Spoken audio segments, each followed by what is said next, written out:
Hello and welcome to another edition of Headlines with Harris, and we're joined on the phone by, our regular bi-weekly guest, and that is Admiral Joe Sestak. Admiral, thank you so much for calling in once again. Thank you for having me. And I know we're going to focus on two topics this afternoon, and the first is going to be autism. Now, I understand through a few press releases and speaking with people on or at the Sestak campaign, you recently helped one of your constituents' sons receive support for full-time adult autism program. Support for this program. I was wondering if you could maybe explain that story. Absolutely. When I was a congressman, I went and joined the Autism Caucus because I was struck how at the time 1 out of every 125 babies being born had autism. I actually moved the very first funding in 12 years, $29 million, into autism. Found some programs that weren't necessary and moved money over there. Didn't add to the debt, but it was the first move in 29 years begin to get to this challenge so many families have and better research to cure and education for them. But in this particular case, when youth graduate from high school and as they get to be 21, there is no longer the special education programs for them or the programs that are there, or there's a paucity of them at most for adults, both for housing and for the type of behavioral treatment that's necessary. And so in this case, the whole program that was there was all of a sudden taken away, and it was much less funded. And so we were able to work and able to get the proper type of funding for the support of the programs that were needed in order to have him be a productive citizen. And that goes all the way from type of behavioral treatments, it goes for pharmaceuticals, it goes to occupational physical therapy and items like that. And so that was what I did. And I bring this up because today, this autism growth has been such that now 1 out of every 68 children born has autism. It is a growing epidemic that we must continue to address better. And now this story involving, your former constituent, are you able to, release who that was and how you directly impacted or how this kind of came up, directly speaking to, him or her? Well, Kathy, the mom, was someone who had searched around and when the problem happened and was truly having a problem here. Funding was cut. There was no access to the programs for full benefits that needed to address her son's issues. And finally, as I remember the story, somebody said you should call Congressman Joe Sestak's office. And we keep the office open, Geoff, when I was a congressman, 7 days a week, up till 9 o'clock. We rotated interns under my staff to help our staff be able to manage all of it. And she was one of the 18,000 citizens that came into the office, explained her situation, and we told her and even called her to keep her updated that here's what we're going to do. And we made calls, we just explained situations, and often it just took a couple persistent efforts to say, oh, somebody recognized something wrong had been done, and then got it corrected. And that interview, I hope I'm pronouncing her last name correctly, Kathleen, is it McAnally? Yep. McAnally. And, if you go on joesestak.com, you can pull up that interview.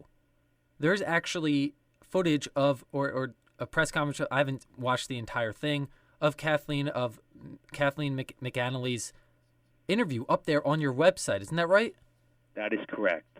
She sat down and explained to someone that this is what happened, and here's what Joe Sestak did. Look, I don't think I got more feeling of though I was helping people ever, almost, even in the military to a large degree, to I was able to do things of helping those who would come in our door and say, I've got an issue. For example, we had nearly 1,000 people walk in who had their homes going into foreclosure and other housing problems during that recession.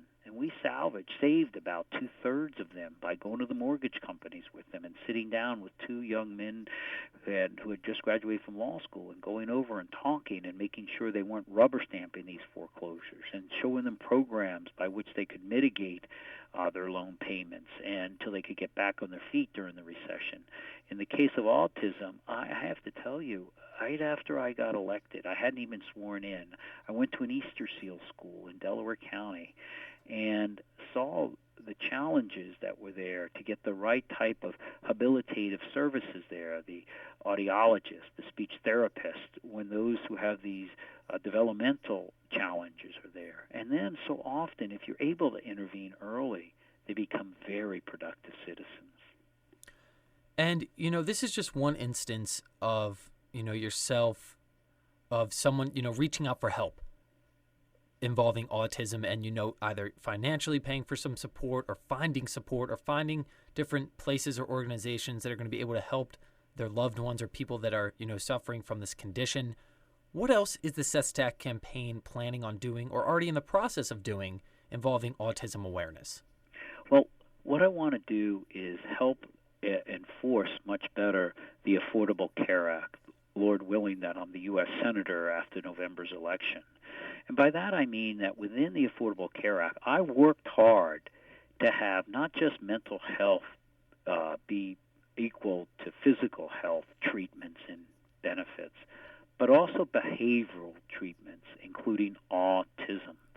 The issue is the states are now defining what those medically necessary treatments are. And many of the states are not actually defining autism in the proper way as far as the treatments that are needed in pharmaceutical treatment and making sure that autistic children have the occupational physical therapist support, the habilitative services. And that's the next step, is to ensure that the language in the Affordable Care Act is properly implemented, because in the Navy I learned to expect what you inspect.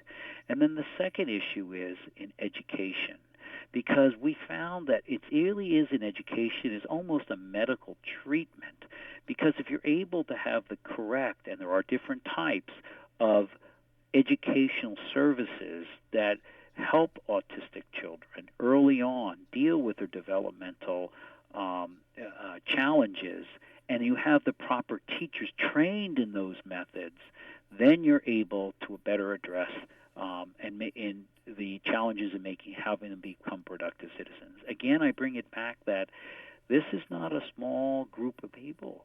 This is now 1 out of every 68 children who will be born in Chester County or Delaware County this year. 1 out of every 68 children born will have autism somewhere on the spectrum of autistic challenges and behavior. This is why, and on many of those, if you intervene early, all of a sudden it begins to almost disappear, because you've given them the ability in speech pathology or audiology to deal with the challenges early so that they learn it as they're developing. And Admiral, I know we're a bit time sensitive, but you mentioned, and we bring up, almost every time we speak, the Affordable Care Act, the ACA, and something that you did earlier this week was you went to the state capitol. You traveled to Harrisburg, and, one of the things you were stressing was accountable leadership. And that is in direct relation to the ACA and the Affordable Care Act. And I was wondering if maybe you could even touch on, the second thing as far as healthcare and the accountable leadership and how they kind of coincide with one another. Yes. The Affordable Care Act was one where it was both for the individual, because we were having 165 Pennsylvanians lose their health care every day, the equivalent to the capitals of Harrisburg's population that you just mentioned in 44 weeks. That's how many every 44 weeks the entire population of Harrisburg equivalents were losing their health care in Pennsylvania. So the individual person was suffering within the family, losing their health care.